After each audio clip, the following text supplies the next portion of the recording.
Доброе утро. Hello, ladies and gentlemen, Mr. Rector, Mr. Polyakov. I'm very happy to be here. My name is Malgorzata Krasowska. We might have met before. I used to come to Russia a lot when we used to be Thomson Reuters. And I remember when I was preparing my bag, I told my mother, you know, I've been to Nizhny Novgorod, Perm, Kazan. I traveled across your neighboring country, Kazakhstan, from Karaganda to Astana to Almaty, but I've never been to Yekaterinburg. Where is it? So we looked at the map, we looked at the weather, relatively warm. I'm very happy to be here. And Mark has asked me to be a little shorter, so here's time start. I am not going to be as detailed as Ed. That was a very bibliometric presentation. And I'm not going to be as detailed as Mr. Polyakov, focusing on Russia. That was also very detailed. I would like you to shift gear, if you would like to join me, and to think about more abstract ways. Because what I would like to talk is economic impact. And as you know, universities and industries are world and oceans apart. Isn't that true? So there is a trend, especially, of course, I don't want us, Eastern Europeans and Central Europeans, to compare ourselves only to the United States or the United Kingdom. But there is this trend to think about how we can bridge our universities closer to the industry. And no matter where you look, it remains a huge challenge. So,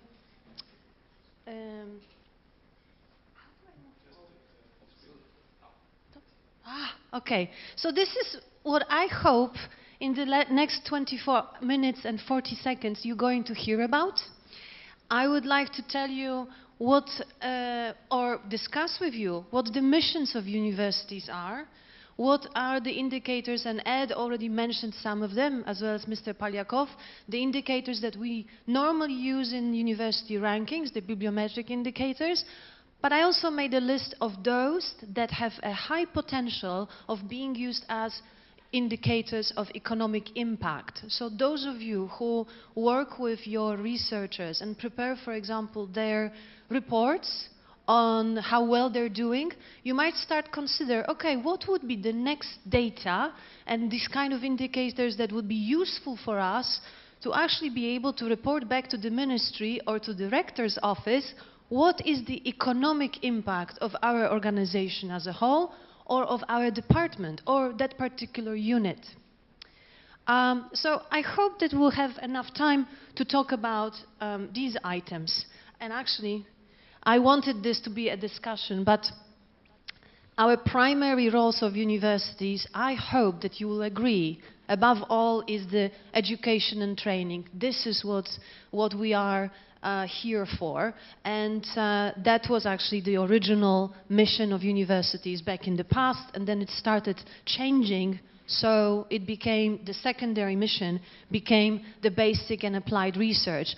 And very often, this is where it stops. Isn't it true? I'm not sure how it is at the Euro Federal, but I think that the two primary missions, the activities, teaching and research, are the core. I don't know how it is in some of the institutions from colleagues from Moscow, but I think that the first two are the top ones. And then comes what is very important nowadays, and this is what I would encourage you as administrators of university or librarians, or perhaps if you interact with researchers, to encourage them to get involved more in consultancy activities with industry. This can be done in a variety of ways, but it's very important. That is becoming the third big activity of universities worldwide. And the fourth one, which can be having more and more impact, and as a matter of fact, in the United States, where you saw #1 publication scope in the world, as well as in China. This is becoming more and more important. The last one, technology transfer and commercialization. And I just wanted to ask this question because for our intellectual property colleagues from what is now Clarivate Analytics, this might be a very good feedback. How many of you come from an institution where there is an office called technology transfer? If you can raise your hand. Yeah? Or commercial office. I saw one hand. Yeah.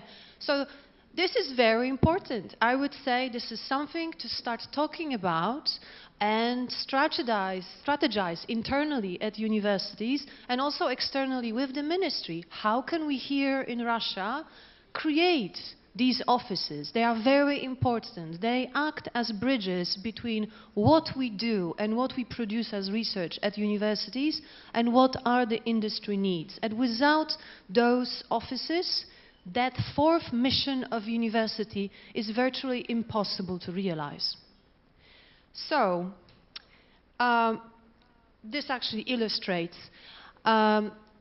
if you think of these missions and the primary two, the teaching and research, you will be, of course, familiar that a lot of the indicators used in the university ranking pertain actually to these two activities. And I have this slide here because these indicators, these activities actually power the rankings. And as Ed mentioned, rankings are here to stay. They're not going to go away.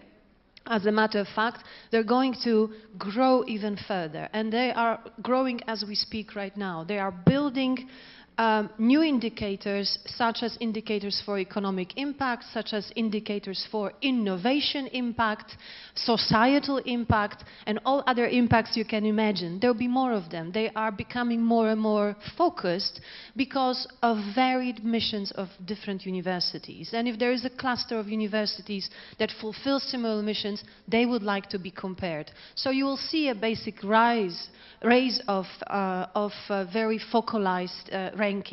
But what is important is that the data from Web of Science feeds into these ratings. We used to also feed into Times Higher Education. They recently switched to Scopus. They are coming back to us, hopefully, with more focalized rankings. But what is important is, for those rankings, you are very well familiar with all the indicators. Publications, citations, normalized citations, percentage or articles cited in highly respected journals with high impact factors, etc. That's all not news to you. But there is other rankings that we power with Web of Science data. And this is something that I would like you to explore maybe after this seminar today. Namely, we have submitted our data to Reuters to run rankings of most innovative universities in the world. And on that basis also of most innovative government organizations in the world. We also did rankings of most innovative Asian universities. What went into these ratings, apart from indicators that are typical that I mentioned before, which is the quality of education, where we look at how many alumni received Nobel Prize or some other high merited awards in their fields, what is the quality of faculty, whether they are affiliated at several universities, whether they work with other faculty members from other countries, what is the total research output, in what journals, how highly cited, whether they are in top journals in the world, whether these are emerging fields, what is the impact overall. Besides these typical indicators, there are also other indicators that are related to something that you may not be thinking about on a daily basis. These indicators show you the impact on the economy, the impact on innovation. They related to patents, they related to the income from industry, which is, in other words, contributions of industry to your university. That is very measurable indicator. They are linked to industry partners, so the companies that your university may partner with by creating not only scholarships, but research centers, conducting R&D together, hiring your younger faculty or graduate students to their R&D and creating a collaboration across sectors, commercialization, of course. You may create indicators that are based on the data on your graduates, on your alumni who become leaders in commercial, in industry, in commercial companies, whether they are in chief executive roles or in board of directors. This all can be measured. When we look at patents, and I really cannot stress this enough, that it's very important that we start educating our faculty that creating intellectual property and filing for patents is very important. And across Central and East Europe, it is a problem. When we look at the patent numbers, there is a very big gap between the United States, United Kingdom, China, and the rest of the world. And we are far, far below. If you are interested, I invite you to go to the WIPO website and conduct this search yourself, and you will see what kind of statistics there is. I think the last year the data is available is 2014, so very recent. But anyway, when you look at patents, these are the indicators that can be based on patents. And as you know, Clarivate Analytics has the index called Derwent Patent Innovation Index. This is where most of this data comes from. But as you can see, a lot of indicators can be based on that. But that's not only the end. Measuring economic impact is a challenge. It is, check my time, quarter of an hour. We have to come to this topic in a creative way. This is just a quote by someone much wiser than myself, Mr. Stefan, who said that universities are economic engines. And if you've ever thought about university in that way, congratulations to you. If you never imagined that university is an economic engine, stay with me, because it is. So, what I would like to suggest, and this is a kind of high-level conceptual thinking, is if we think of a university, think not only about these core four missions here in orange, on the left-hand side, the education and training, the services, applied research, technology transfer, the four activities that I mentioned, all four of them can translate into an economic impact. But it varies. It varies of the university. It varies of the ecosystem where a university is located. It may vary whether you are on the left bank of the river or the right bank of the river, whether the industry is on that side of the city or the other side of the city, depending on what kind of capital your city is attracting, what companies are being created, and how entrepreneurial, for example, is your faculty and your graduates, and whether the area is attractive for foreign investors. So, basically what I'm saying is there is no systematic way to establish the measures for measuring economic impacts. And if somebody tells you there is a system, there isn't, because each university has its own ecosystem, and that's where the problems are. But what we want to do is to give you an idea how to prepare yourself to think of a strategy so that on the basis of bibliometric analysis that was presented by Ed, you can think of what are our strengths in what particular topics, in what disciplines, whether it corresponds to the industry which is in the area, which is probably the fastest way to impact the economy, and let's see what we can do. So I think that you had a time to read this slide, but what I have to stress is the last point. The technology transfer offices and commercialization offices are key instruments to actually elevate the relationship between the university and industry. And without that, without a system, without an internal, I would say more centralized, that scattered transfer office, technology transfer office, there is no chance to overcome that hurdle.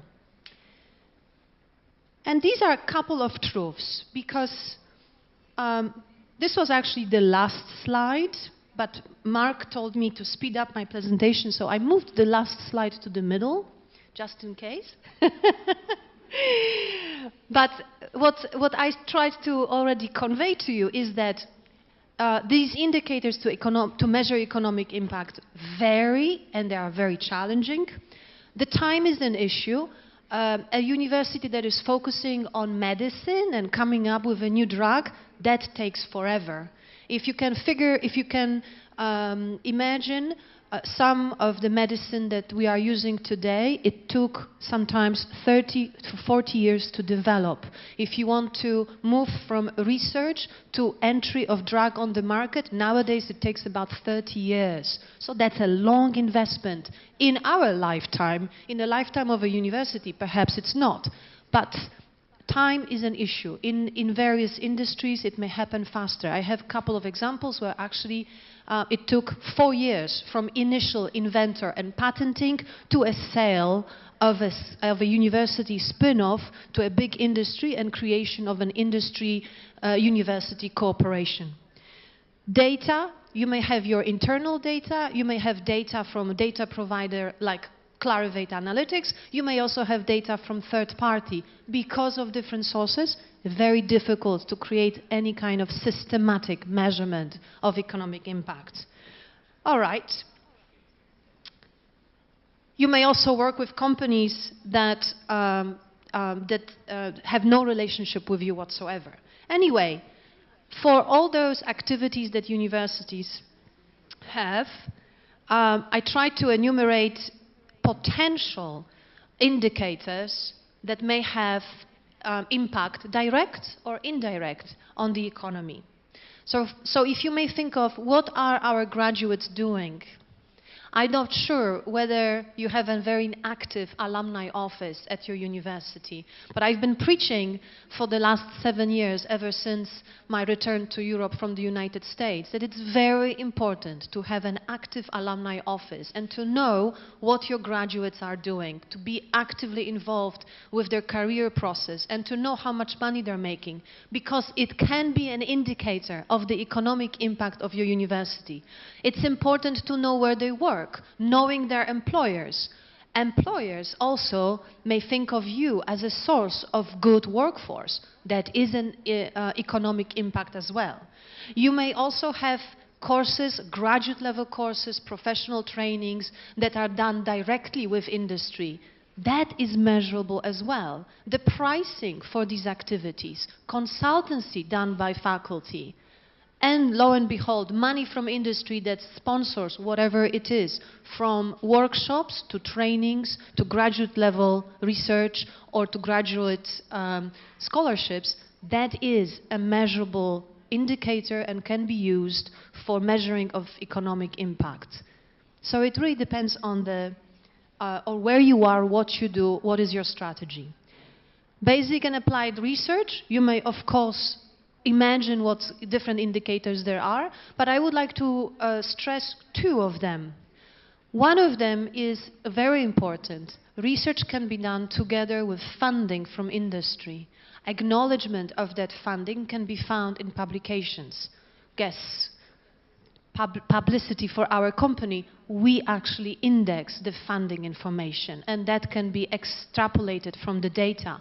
But it's very important. How do you get that money? Well, it takes convincing, it takes building relationships, it takes organizing workshops like these or other events with industries so that they are interested in building up a relationship with your university.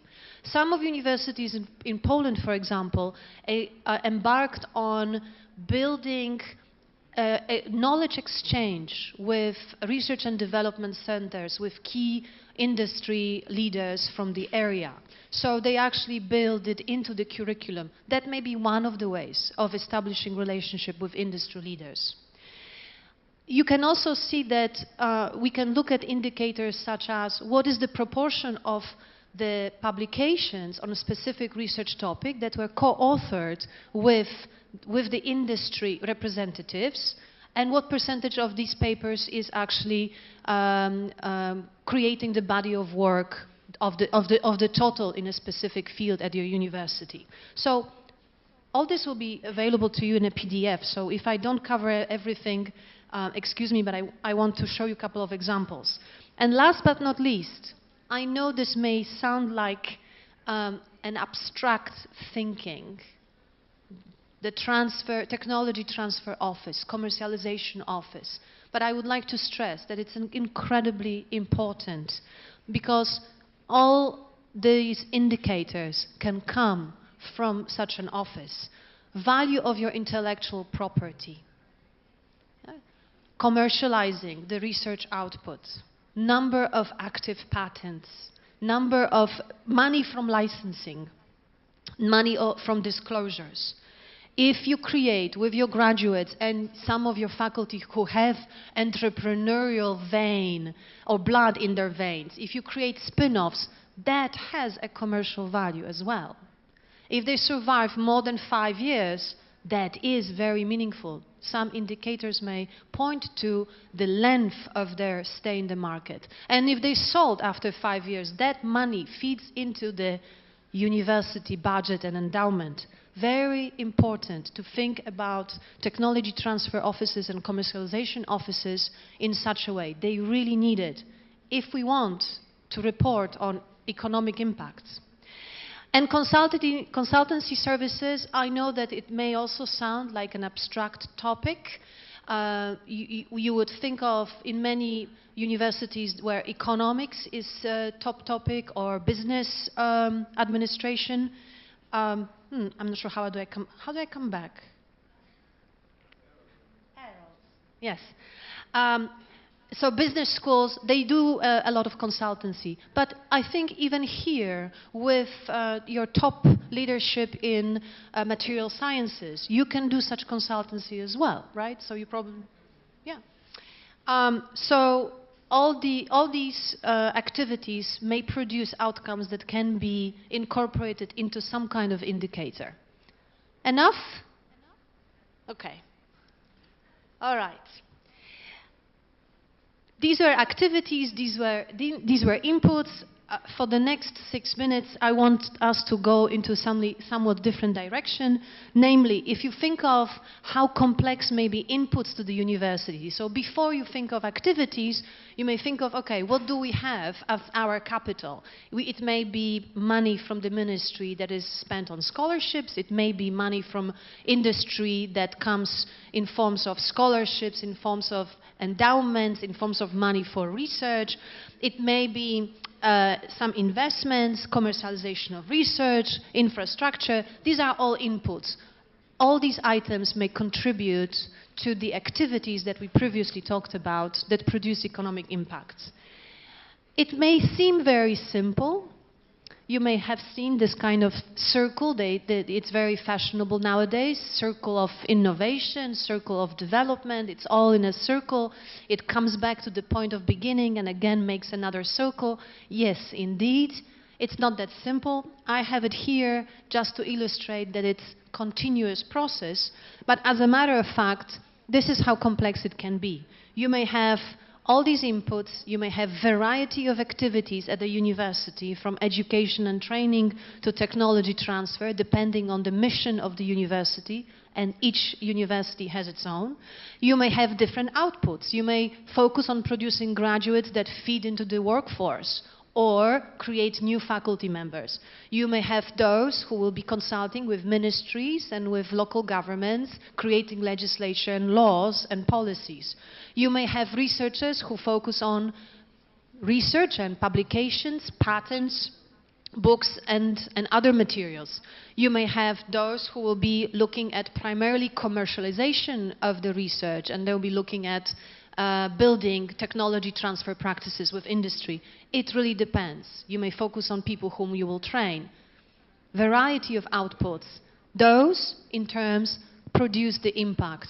And as you see in the last column in the dark green, these may be very different impacts, and a lot of it, of course, comes back to the university. So it's not a cycle. It's actually a process that may take a while and may be very complex, and to each university its own.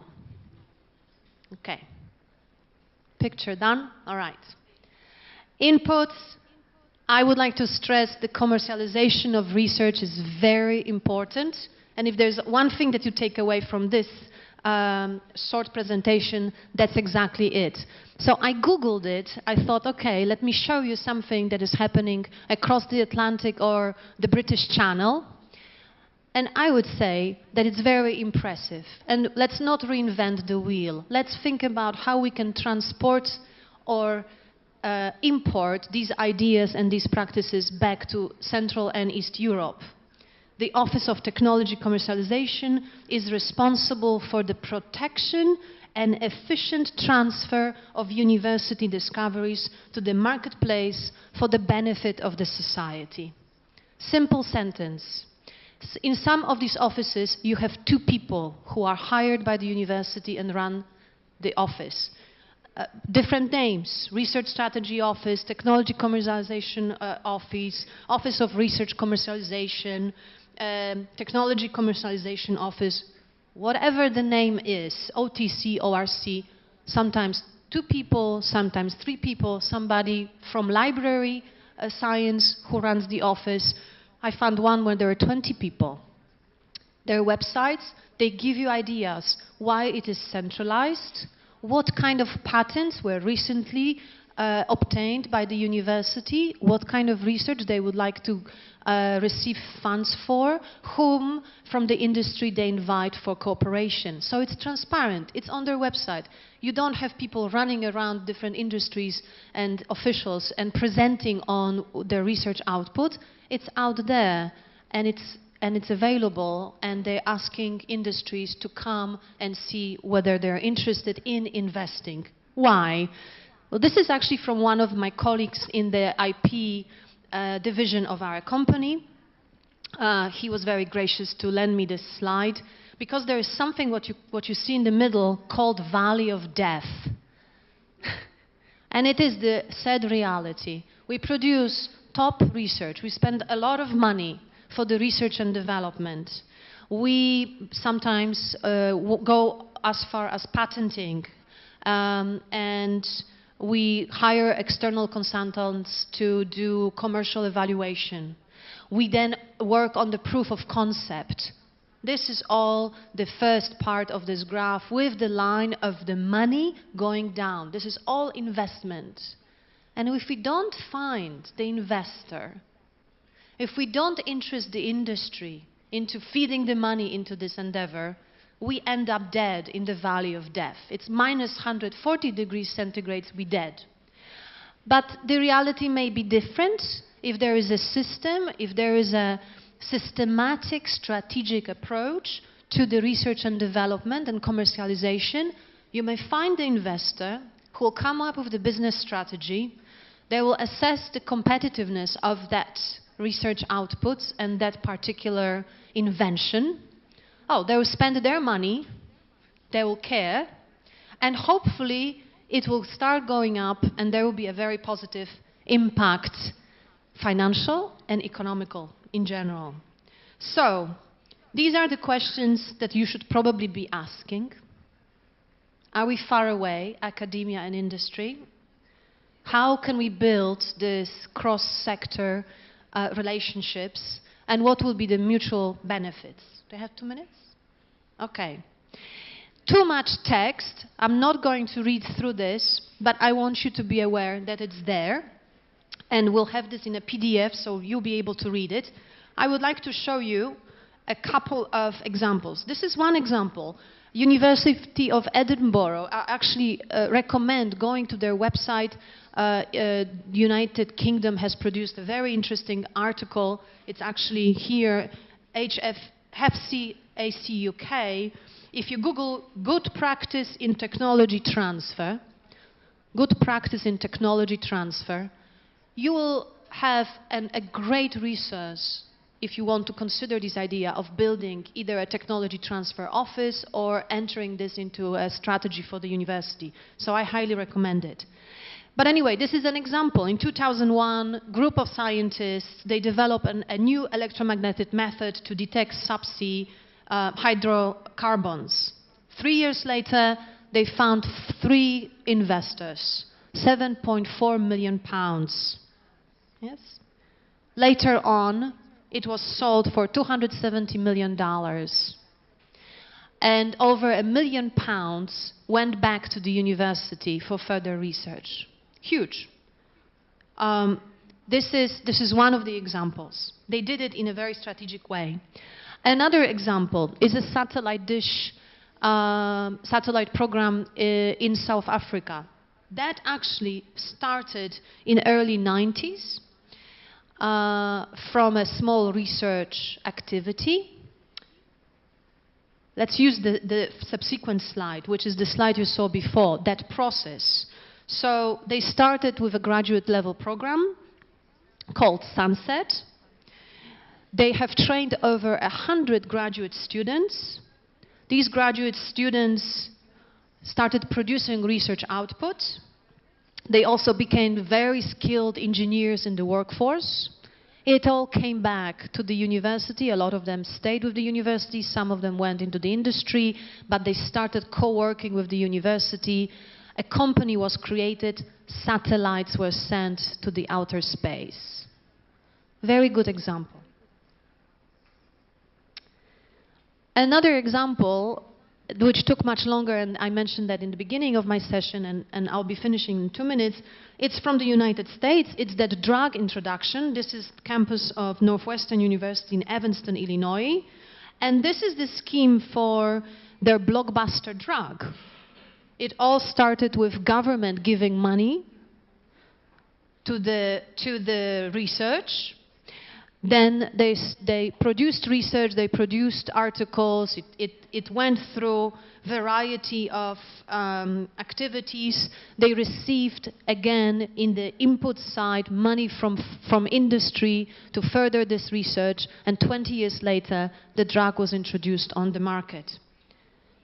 It landed on the market in 2005, and I think the sales were in billions of dollars within a few years' time. It was an epilepsy drug. Details on this you can find in one of our white papers on translating university research into economic impact. Indicators have different nature. Again, you will be able to read it.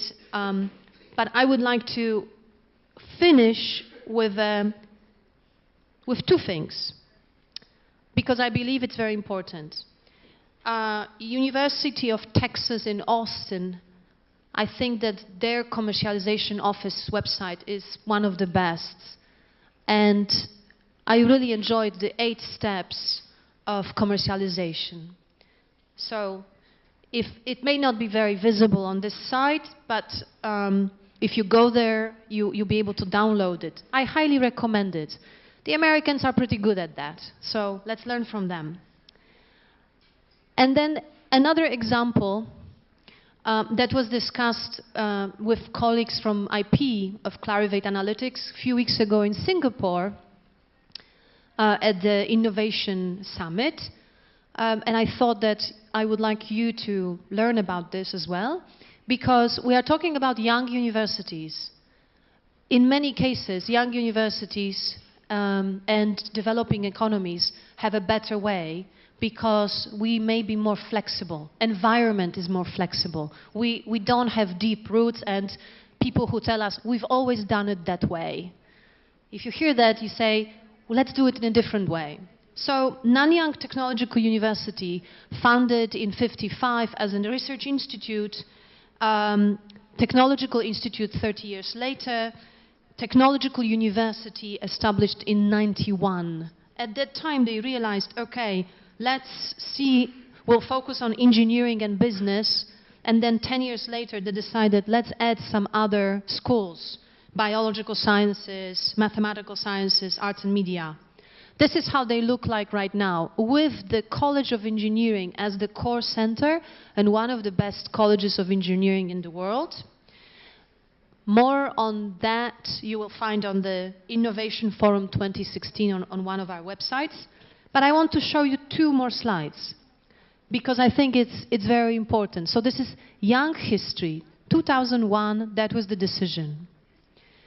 These are the international cooperation of that university. So I think what Mr. Polyakov was saying, we see that publications of Russian authors that are co-authored with foreigners end up in better journals with higher impact factor and receive greater attention and very frequently have a greater citation impact. Indeed, the more international cooperation there is, the higher probability of greater impact. And that collaboration is very important because if an industry leadership comes to the university, one of the questions will be, whom do you cooperate with? What is the scope of this cooperation? How international is this? So this is to keep in mind, but this is even better. These are the companies that this young university in Singapore works with. So this is the last slide, but I wish you all the success in building this kind of acumen and being able to translate the research activities at Russian universities and their economic impacts, not only in Russia, but as a matter of fact, globally. Thank you.